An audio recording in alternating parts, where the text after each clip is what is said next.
Well, Coach, like we talked about earlier, I know you're happy to get the win, but you're not too happy about the overall performance. Well, again, when you can, your expectation is so high, you know, you have to understand 3 years ago we would have been celebrating. Mm-hmm. You know, our expectations are just a little bit higher at this stage of our development. And our guys know, you know, and I just wanted them to understand that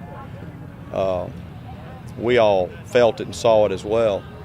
And, you know, well, they'll rebound. You know, Ben McLaughlin's a great leader. He'll respond. Our offense will respond, and we'll have a much better week.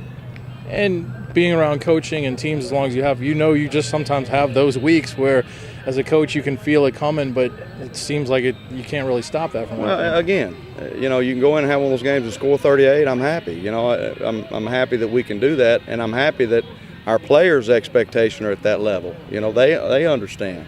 We don't have any false sense of, you know, well, we won 38-21 and we're, you know, we played good. We didn't.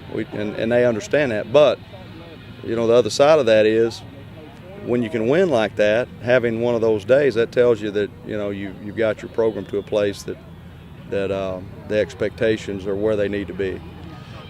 The running back situation today, you didn't have Hyman, Bartholomew out once again, but I thought Sir Derek really did a nice job for you. He definitely carried the load because he was pretty much the only one you had to carry it. Yeah, so Derek did well, and, you know, he's still developing. He's still a young guy, just a freshman. He's just going to get bigger and stronger over the next few years. But certainly, you know, your 1-2 punch of Bartholomew and Hyman was missed. We really didn't have that element to go in today with. But, yeah, so Derek, I thought, handled his business well, did a good job for us. He didn't turn the ball over. And they, you know, I don't want to take anything away from TOU. You know, they're a whole new coaching staff. They've won 3 ball games this year as opposed to losing every one of them. They're 1-19 coming into this year. So they're well coached and they play hard. They got a really good coaching staff. And, you know, they're going to be a good program and they'll be a force to be reckoned with over the next few years. So, you know, with all that said, to get the victory, don't get me wrong, I'd rather win and be ugly than play pretty and lose, you know. And we had a pretty game against Mary Baylor and lost. So today's better than that, I can tell you that.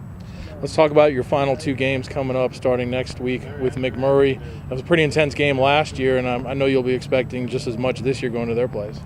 Well, they're a much better ball club, and Hal Mummy's done a great job bringing in some players. They've got a very good quarterback in Jake Mullen, and you know, they're right up there and have been ranked with us all year in the top statistical areas, you know, and not just in the conference but in the country. And they got great athletes. They know how to throw it and catch it, and you know, we'll have to play extremely well out there, and you know, but I think our kids will rise to the occasion. They'll respond. What do you do as a defense against a team like that, especially because at times your defense, you know, has struggled against the really good passing teams? Well, I think the fact that they don't run. I mean, they don't make any bones about the fact that they're going to throw it, and they see it every day in practice. So our guys practice against us extremely well, and I really think we'll play well defensively next week. I really do, and I think we'll respond and do better. And have a great outing offensively, and then, you know, hopefully take care of our business and be prepared the next week to come in here for a possible playoff spot.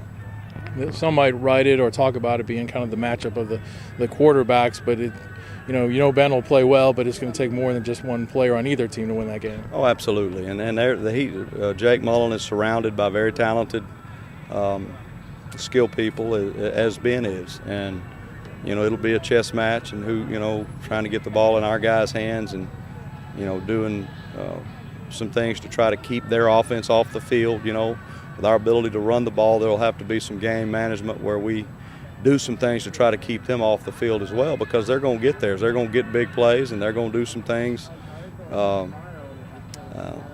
know, because they are that good, and they've done it against everybody. So, you know, we'll have to play. We'll have to bring our A game.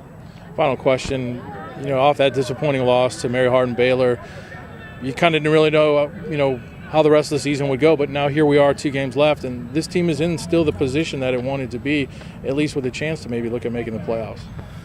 Yeah, again, you know, you win two and you're in position. You know, this conference has sent two people just about every year. I know every year I've been here, there's two people have gone.